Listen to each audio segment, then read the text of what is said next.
Hey guys, this is your girl Alyssa Ariel from the L Spot, and I'm here with the lovely and beautiful Melanie. David, how are you doing today? I'm excited, I'm nervous, I'm all these things inside. I said I'm excited, I'm nervous, I'm all these things inside. So I'm guessing you're ready to perform, get on there, and rock the house out? Yeah, I need to get it out or I don't know, I just can't function. Okay, so going into your music, what inspires your music, your songwriting? Where do you grab your inspiration from? I mean, for me, usually like how it works in terms of just the writing process, I'll let the track speak to me. So I'll hear a track and I'll be like, okay, I'm feeling this way. This is a love song. This is a I hate him song. And usually it just takes me through, and then the words kind of just follow once the melody is created, and then it's like before I know it, it's like, oh shoot, I just wrote a song. Yeah. That's awesome. Trust me. I've definitely heard some songs where I'm like, no, I'm just feeling like it's a different kind of vibe. Exactly. Now, what artists would you say that you really look up to and that really influenced you during your musical career?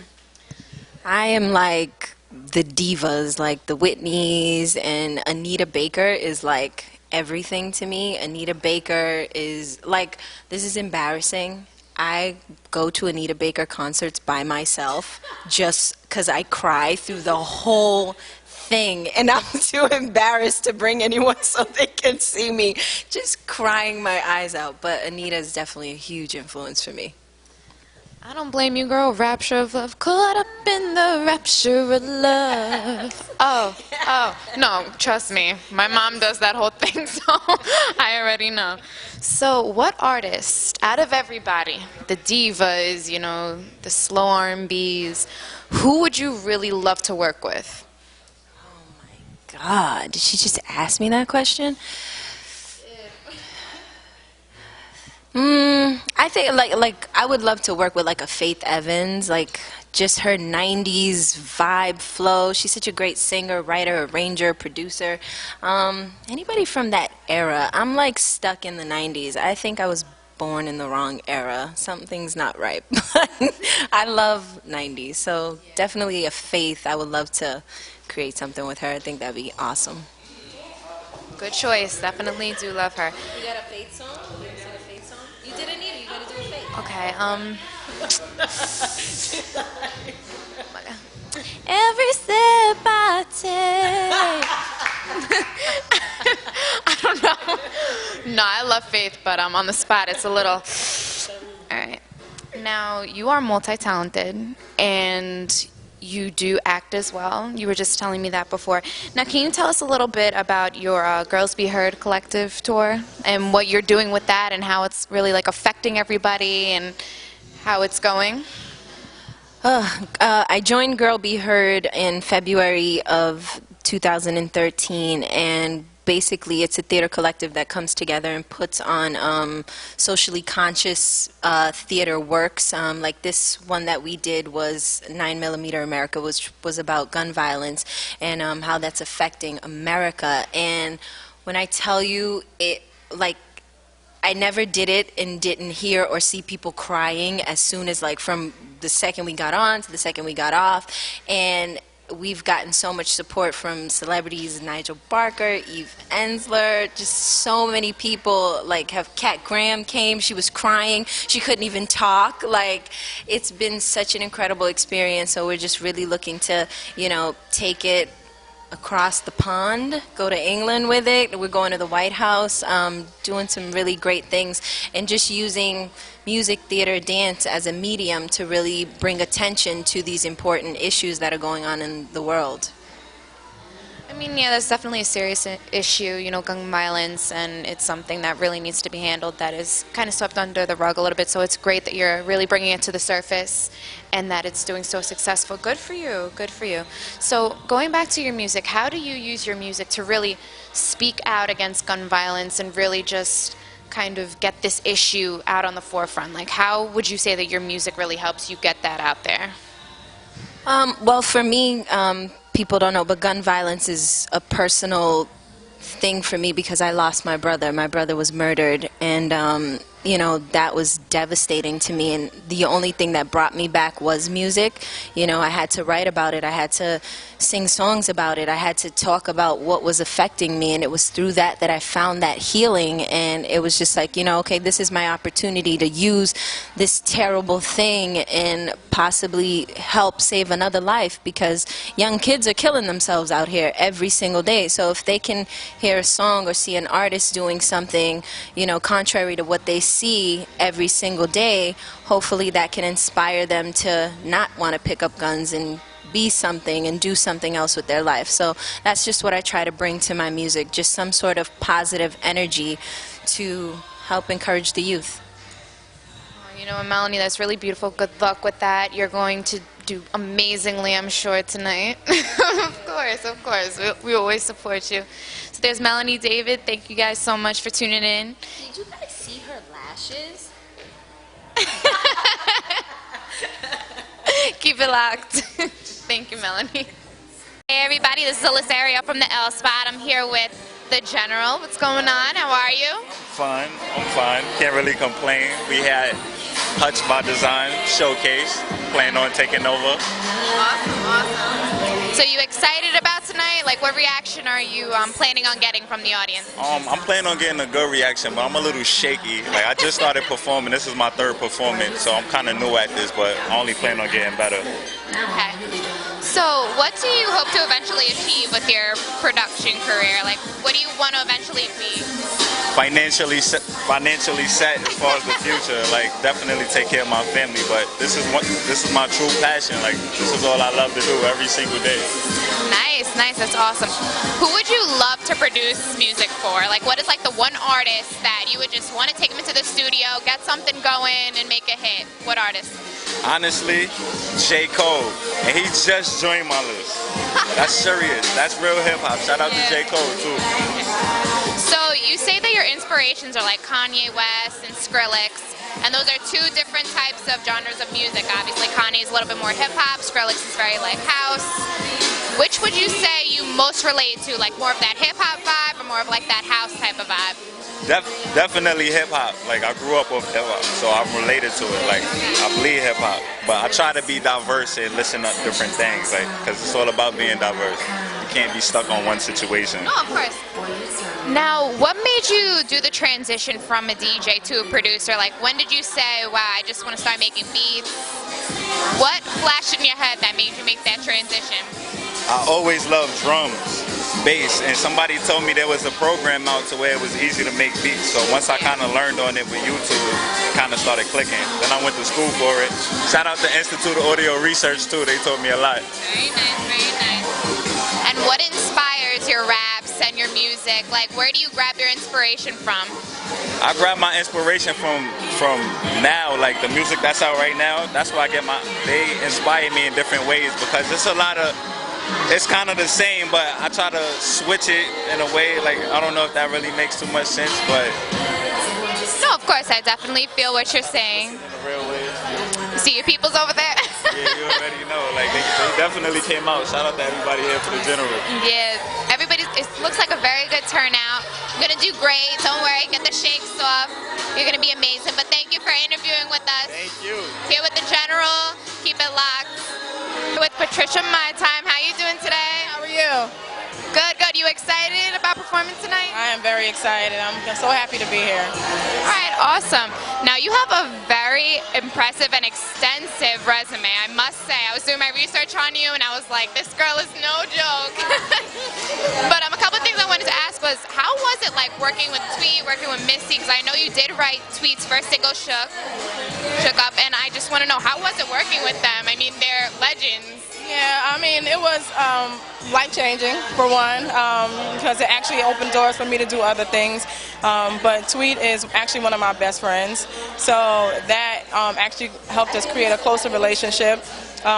Missy was just, I don't get starstruck a lot, but I was starstruck. So I think with Missy, it was, I learned a lot from working with her. You know what I'm saying? I watch her work ethic, I watch how she does things, I watch how she's a perfectionist. So it actually taught me something about being an artist. She's definitely great. She's been in the game for a really long time. So I don't even know. I would be so shocked too.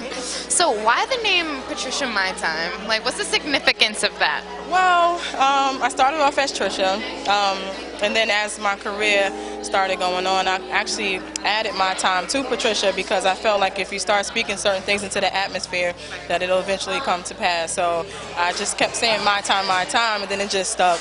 And things just started happening. I guess because I just started saying that it was my time, it just started happening. Girl, you read The Secret? I'm sorry? You read The Secret? You know that book? Okay. But I know that they call you the modern day Aretha. How do you feel about that? Like, do you feel pressured? Like, do you feel like you have to live up to that name? What do you think about that, and what makes you different? I'm honored. I'm honored. It's big shoes to fill, but it makes me work harder. It makes me work hard on my craft and on my voice. But she's an icon. So I mean, just to even be compared to somebody like Aretha Franklin is just like unbelievable. Yeah, of course, definitely a legend. Now I do know that you're on a lot of late shows, talk shows, you know, things that a lot of upcoming artists want to be on. So which was your favorite talk show or late night show to be on? Like, which host did you really kind of enjoy interacting with? I would say Jay Leno. He was funny, he was cool, and it was just a great experience, just having a stylist and getting your hair done and being pampered and performing in front of an audience like that, and you're on like national TV. I think Jay Leno's show was the best ever. Yeah, it's just sad that he's not on there anymore. He got replaced. I know. So where do you get your inspiration from, like for your songs? Like, where do you really grab that muse from? Everyday life, what people are going through. I say those things that people are afraid to say, but they can relate to it. So I get my inspiration from writing, just from everyday experiences, everyday life, everyday experiences, pretty much. That's where I get my most of my inspiration from. Great, thank you so much for interviewing with us. Thank you for having me. Oh, of course. I'm here with Tiffany Steele. How are you doing tonight? I'm great, and yourself? Good, good. So what reaction do you expect to get from the crowd tonight? I think I'm going to be a little bit of a departure from the rest of the artists, considering that I'm mainly like a gospel artist and I usually sing about love songs. So I'm hoping that, you know, they're open-minded and that they enjoy what I have to offer. But I'm not, you know, I'm not really sure what the reaction is going to be. Now, what is it about gospel music that makes you so passionate about it and makes you want to sing for that specific genre of music? So what really speaks to me about gospel music is the power it has to like kind of move and motivate the soul. I really love that, you know, within gospel music, you can motivate someone, you can encourage someone, you can deal with real life issues and encourage them to, you know, make their lives better than what it already is. Now, would you ever sing for a different type of genre, like R&B or anything like that besides gospel? Absolutely. Tonight I'm actually going to do an R&B song. I'm going to do an R&B cover and an original song of mine. So I definitely would consider it. The content of what it is really particular to me because I really want to be mindful of what I represent myself as and what I represent to my fans. Oh, of course, definitely. And since that you are so strong in gospel, and I was reading a little blurb on you, and you were very into church at a young age. So how do you keep your faith and maintain this godly image and trying to follow in God during this hard time? Because I know times are hard for that. So how do you manage to do that? I think that the focus of what I try and do is to stay really persistent and consistent in my walk, you know, making sure that I'm constantly engaged, making sure that I surround myself with people who believe the same way that I believe and, you know, want to do great things with their life as well. We're here with Mark B. How you doing today? I'm good. How you doing? Good, good. You excited? I'm hyped. It's gonna be turned up tonight. Good, good. How do you prepare for a performance like this? Like, what do you do to mentally prepare yourself for a performance? Well, I just visualize what I'm gonna do on stage, and I just think about what could possibly go wrong. That way I'm prepared for it. And I'm saying, I pray. I'll be like, God, please don't let me fall. Don't let me forget my words on stage, and let me, you know, hold it down vocally. Amen. Sure. So, I do know that you have toured with a lot of different artists, Bob Valentino being one of them. Now, out of all the artists that you did tour with, which one were you like most related to? Which one did you find that you were the most friendly with, that you kicked it with the most? Which artist would you say? I would have to say Bobby Valentino because he's another singer, and it was just crazy. Just that moment showed me that it's real, you know. Like it's bananas, bananas. This whole music thing, it's like a fantasy, but it's all these artists that are out, that are major, they're real people just like me. So it's cool. Yeah, because people often forget that artists are real people at the end of the day. But I know you do have a project coming out early fall. Now tell us a little bit about that. What is the album about? Does it stem from anywhere? Tell us a little bit about it. For starters, it's going to be very sexy. You know what I mean? It's going to be very sexy. It's real. I wrote all the records except for one. My boy Hazali, he wrote a record for me, but it's gonna be something that's very rare, and it's gonna have a lot of substance. You know, a lot of music now is dance and Europop, and I have nothing against it, but I feel like my music is real. It's coming from a real place, and it's about real things that I've been through. It's being myself. And out of any artist, any R&B artist, we'll say, which one would you love to really just make like a nice, sexy, like woman-loving song with? I would have to say my idol, Usher. Okay, all right. Now, you did drop out of school to pursue your music career. I have to put that out there. But were your parents supportive of that? Like, are they still supportive of your music career, or how are they feeling about that? Well, up until recently, like, they finally respect it because they come to one of my shows and they see that it's real and they understand that I put everything into this. So now they see it the same way I see it. Like, they believe in it now, so it's all good. That's good. I mean, as long as you have like some support from your parents, because it's all about a dream at the end of the day, and what's going on with you and how much you want to push yourself. Sure. But thank you so much for talking to us. It was really, really nice meeting you. You're going to turn it up today. Yeah, expecting a good, sexy performance. Yeah, can I sing y'all a little snippet real quick before we cut it off? Can I sing a little? Oh yeah, of course. You want to sing a little something, something? Are you going to sing to me? Yeah. All right. Let's see what you got. I don't know what you done to me, baby. You got me gradually. You make me say, oh, girl. Thank you. That was great. Thank you.